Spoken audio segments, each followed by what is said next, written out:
Hi there, this is Olaf. We are 4 days away from the Ironman World Championships in Kona, and today I wanted to share my top tips, my 10 top tips for you to have a fantastic race here.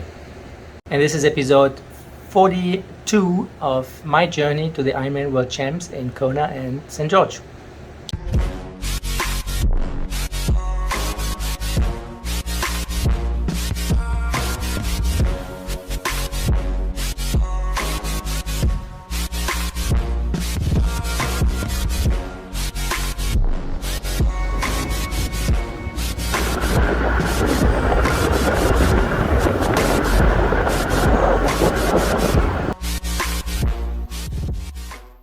Right, so my top 10 tips to have a great race here. It's definitely not easy to have a good race here. I've been racing here in Kona 6 times. Once I was qualified, I arrived here, but then was injured, couldn't race, but I was able to finish the race 6 times. The first 2 times went well. The first time I finished 8th, the second 4th. And then I had 4 quite bad experiences where it didn't go according to plan at all. So based on that experience, I thought it would be good to share with you what my thoughts were on having a good race here. So number 1, I would say, sleep well, especially the nights before the last night, because typically the last night is always going to be crap. But especially 2 nights before the race, if you're able to have a really good sleep and go into the last day well rested, that typically is enough in order to feel okay on race day. Number 2, make sure you take the last days here easy in terms of training, in terms of activities. Avoid running around in the sun as much as possible, just so that you come into the race as rested as possible. I definitely made that mistake also, where you're out on the course training and you just want to test the legs and you just go for it, and you definitely take the risk of not being able to arrive on the day super rested, which is obviously not the idea. The idea is not to smash the course on the days before the race, but to be really okay. So don't be discouraged by the fact that your times on the bike or even in the water are going to be super slow, especially if you take it a little bit easier.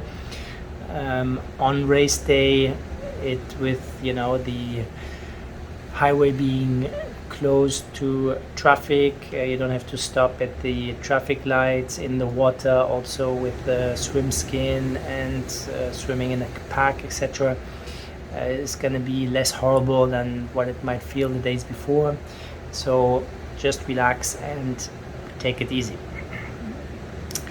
Number 3, I would say, is the nutrition the days before the race. That is quite critical as well, because you want your stomach to be you want to go as easy as you possibly can on your stomach as you get closer to the race. So for me, so 2 days before, I stop eating anything green or anything that needs that has fibers, anything that takes some time to digest. So just be smart. I start, maybe 2 days before I still have pizza and pasta, but then last 2 days definitely, basically only pasta, only stuff that is easy to digest, and no greens and nothing with fiber in it, so that when I come to race day, I have as little risk as possible to have some stomach issues because of the stuff that I ate before.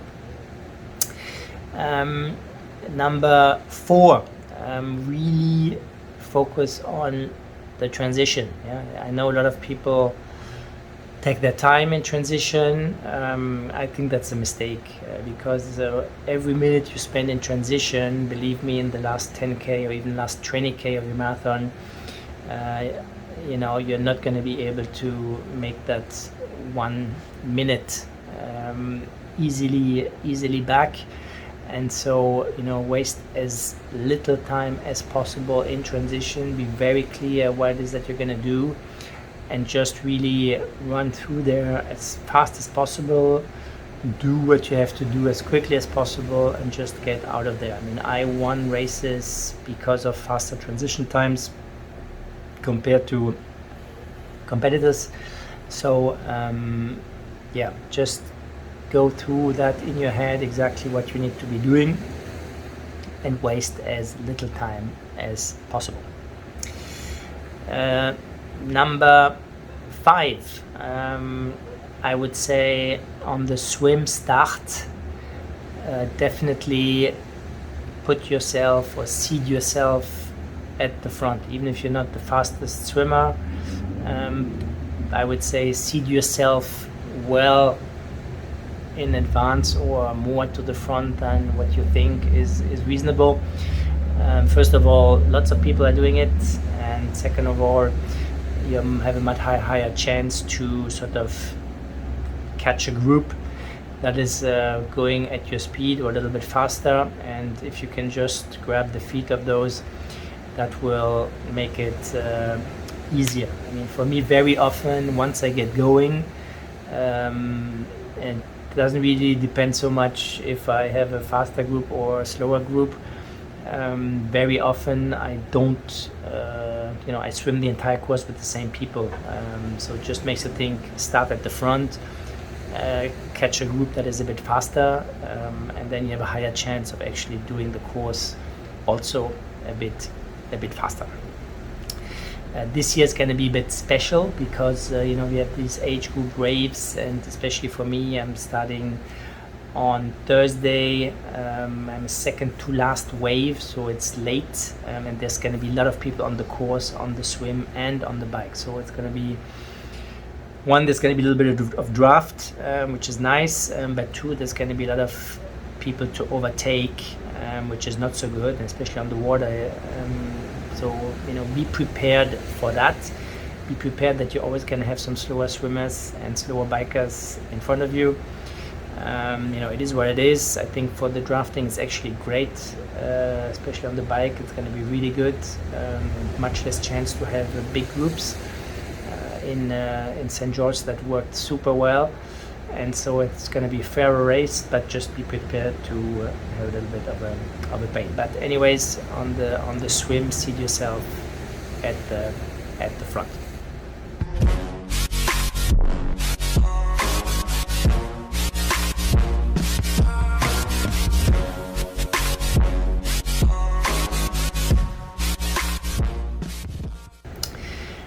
Then in 6, I would say,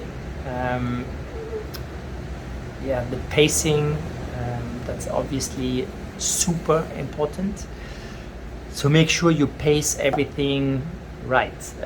I always say that Ironman pace is sort of easy, steady, and 70.3 pace is steady tempo. I know it's a world championship. I know everybody's gonna be super excited. I know some of people are gonna, rock the swim and just go crazy on the bike and fly by you. I would be very cautious because here, more than anywhere else, it's important to get off the bike in decent shape and with still some good energy left in the tank. I don't know what's going on with the heat here, but it is super draining. So make sure that you pace your swim okay. Obviously, you don't want to go too slow, but don't go crazy. You need that energy later, and even more so on the bike. Make sure that you have enough energy for the last 60K, which typically are headwind all the way back. So that can be really, really a long stretch of road on the Queen K. And so, pacing most important.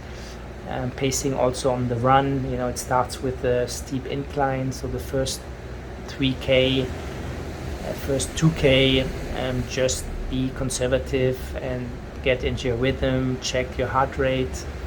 If you paced your bike right, you should be able to run comfortably without having a heart rate which is already too high. And then, once now, especially the early drive part is even shorter, so there's only like 10K back and forth on early drive. So when you start to get on the highway, there's still 30K left, which is massive. So most of the races on the highway, most of the race is going to be you alone, and so just be ready for that. If you've been here before, it's quite different, because before we were already like at 16K or so when we were getting on the highway, or 17K. Now that's not the case anymore, and so the highway is going to be even longer. But then number 7, I would say, is the nutrition on the bike. Be super clear again how much carbs, how much sodium, how much caffeine you're going to take and when. That is really what's going to set you up for a good race. Be prepared to have lower power than you have in Europe, and make sure you get that salt, you get that sugar in, make sure how much caffeine you want to take and when. I typically take it the second part. This time especially, I'm going to really focus on the salt, and try and get lots in around 800 milligrams per hour. So hopefully that's going to work well. Then number 8, really focus on the cooling on the bike as well.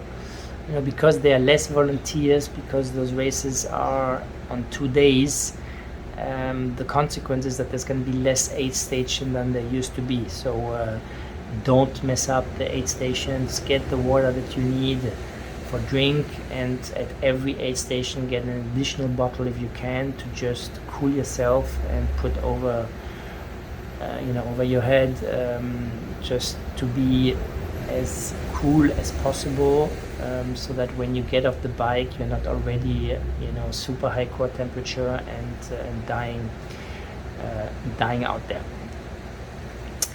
Then number 9, I would say, is the nutrition on the run. Here as well, I was in the past very often really focusing on the nutrition on the bike, and then the run I would just wing it by taking Coke and water, and sometimes Gatorade on the run.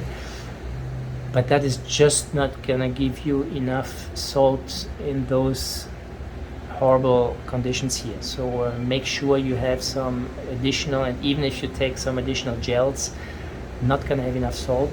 And the marathon is a long one, it's a painful one. So make sure you find a way to get some additional salt in your body to be able to have a great race. And then finally, number 10 is be ready to suffer. You've been training here probably the last few days. I've been training here as well, and so just be ready to suffer.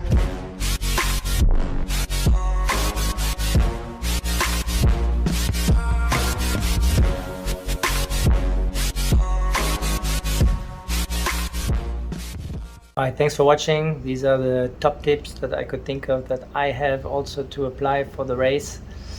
Training anyway is done. Now it's really feed up, just a little more efforts, and can't wait to see what's gonna happen. So stay tuned.